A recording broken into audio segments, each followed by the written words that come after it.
não parar, não precipitar e não retroceder. Então dizer para esse cara, sabe quando nós vamos parar? Nunca. Nunca na sua porca vida. Né?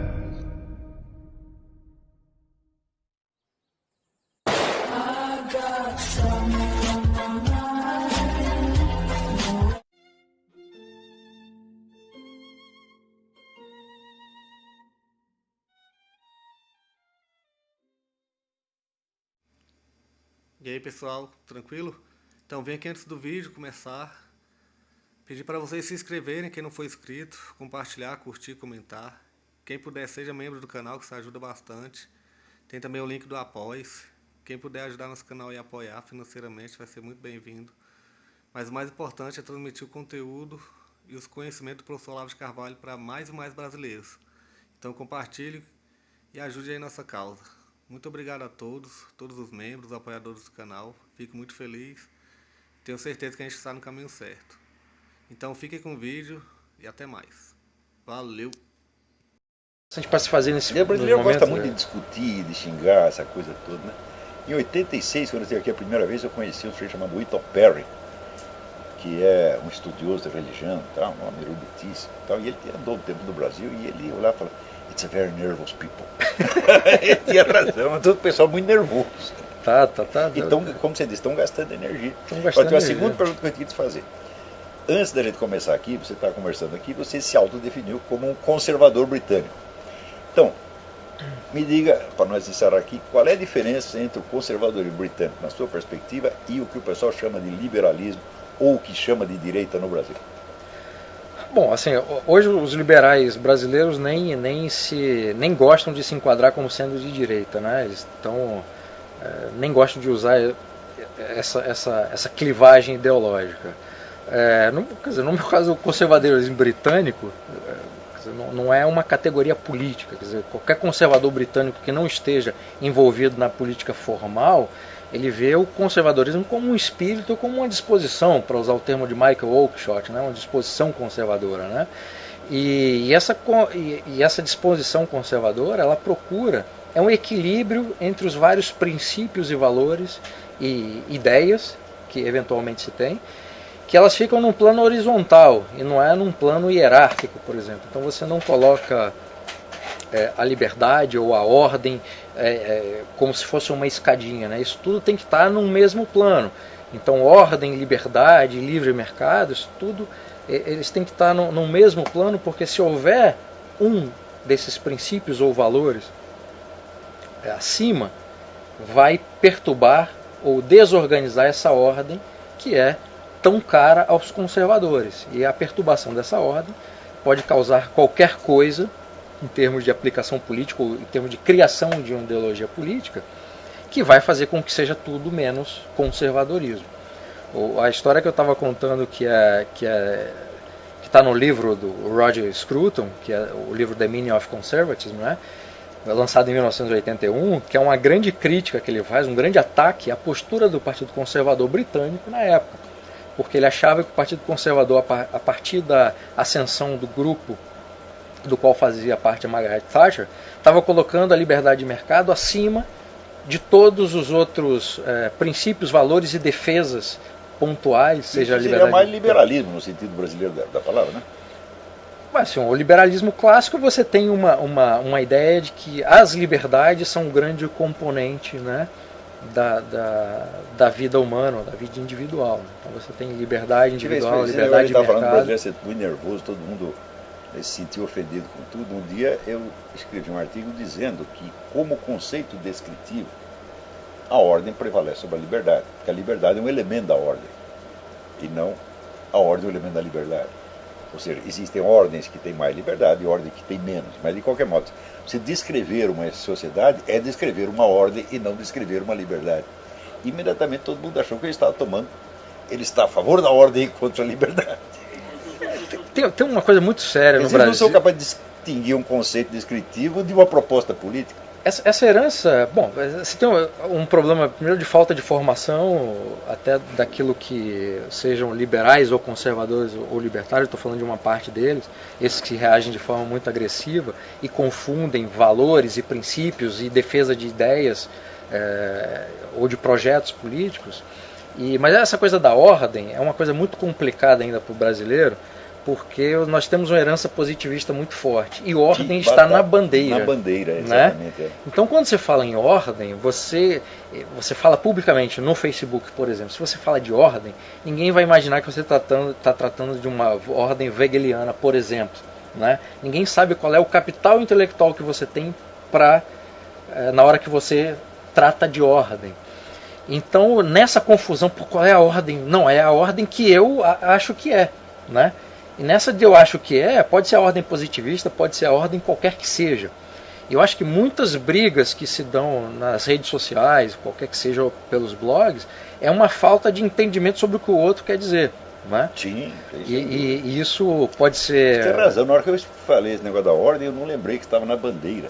Nem lembrei que é o seguinte, tinha o grupo católico conservador, tinha uma revista chamada A Ordem. O que eles iam dizer? É a ordem divina do mundo, que desce de Deus, passa por nós e chega em vocês. Pois é, o outro exemplo... Ele não estava falando de ordem nesse sentido. Pois é, o outro exemplo... Assim que interpretaram. O outro exemplo que eu ia dar é no caso dos religiosos, que há uma concepção de ordem que é diferente da ordem conservadora, por exemplo, a qual eu me alinho. Né? E se você pegar grupos hoje religiosos, católicos que se consideram conservadores da moda brasileira, né, vão entender a ordem como sendo uma ordem divina, a ordem de São Tomás ou Santo Agostinho.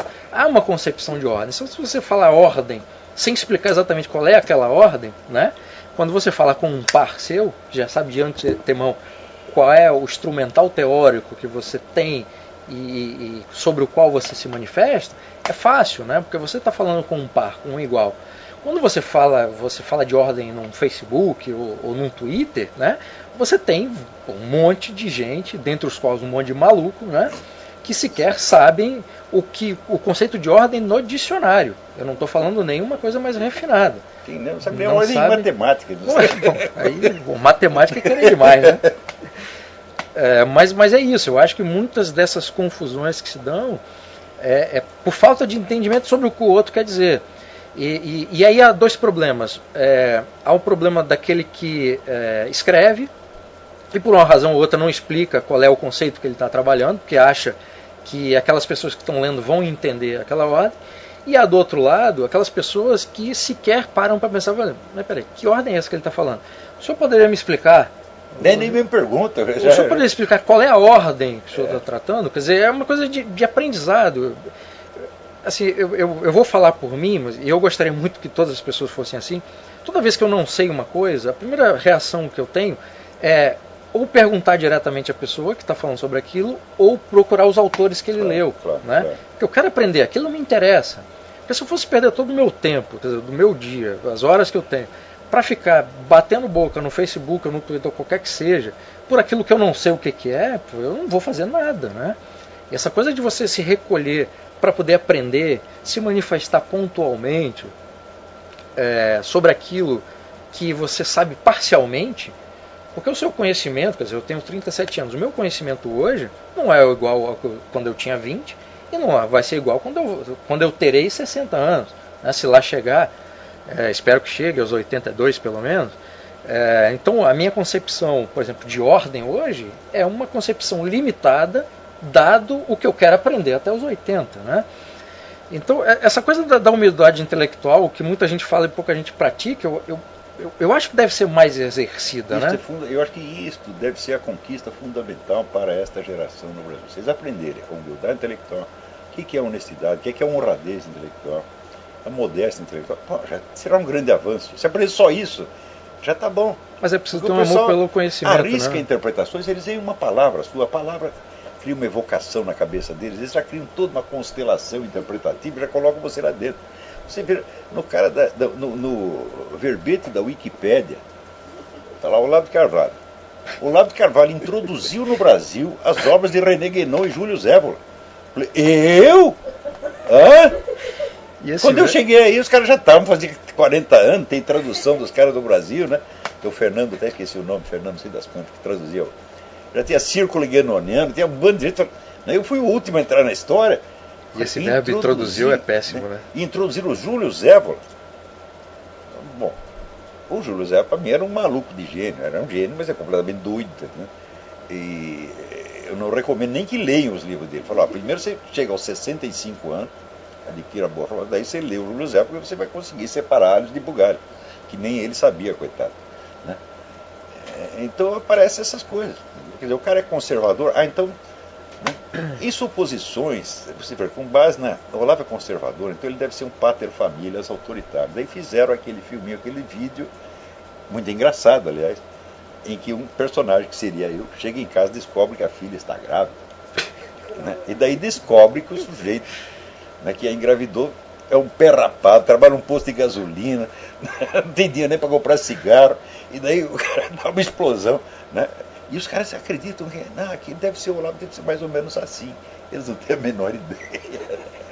Então inventa não somente a sua filosofia, ele completa, mas concebe a sua pessoa, o seu personagem e acredita naquilo piamente. Né? Eu, claro, quando eu vi o vídeo, eu morri da risada, que está muito engraçado, mas não tem absolutamente nada a ver comigo. Né? Eu imagino, eu dar bronca da minha filhinha porque ela apareceu grávida, mas o que é isto? Impossível. Né?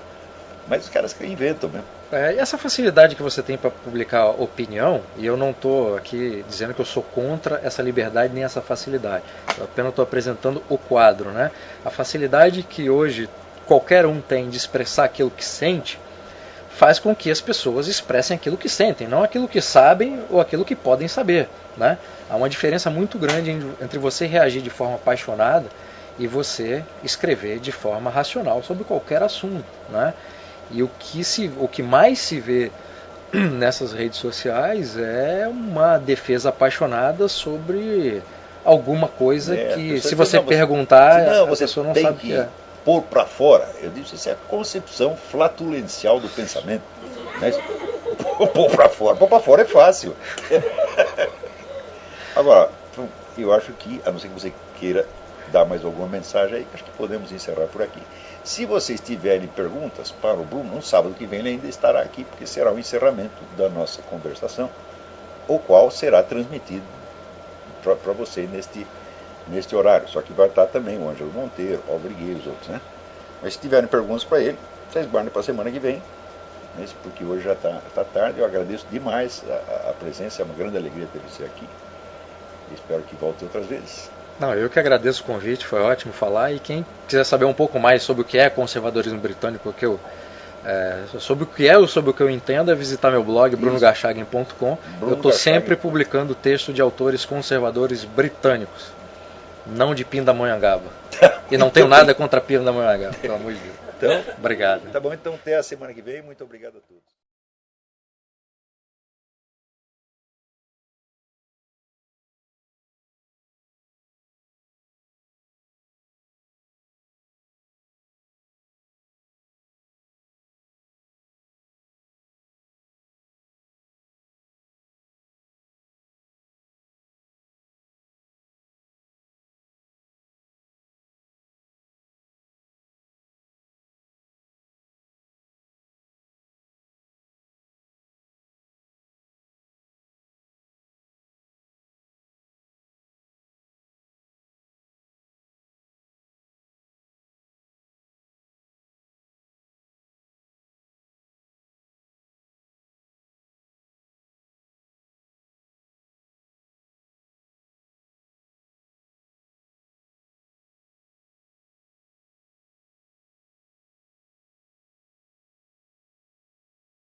Chegamos a mais um final de uma aula, de um vídeo. Espero que tenham gostado. Quem não se inscreveu ainda, se inscreva, compartilhe, comente. Ajude o nosso canal, apoie, seja membro. E ajude o nosso canal a chegar a cada dia a mais brasileiros que precisam muito do conhecimento do professor Olavo de Carvalho. Então é isso aí, fique com Deus, até o próximo. Valeu! Então é isso aí, pessoal. Que é o nosso canal. São alguns livros que eu já li. A maioria foi doação, mas alguns eu adquiri, professor Olavo de Carvalho. Alguns livros se perderam aí que eu emprestei, professor Alexandre Costa, a Bíblia Sagrada. 10 lições sobre Karl Marx. Indico a não ler esse livro, que é muito ruim mesmo. Alguns pensadores aqui que realmente, como o professor Olavo de Carvalho disse, não são pensadores. Valeu, tamo junto aí. Apoie nosso canal, seja membro.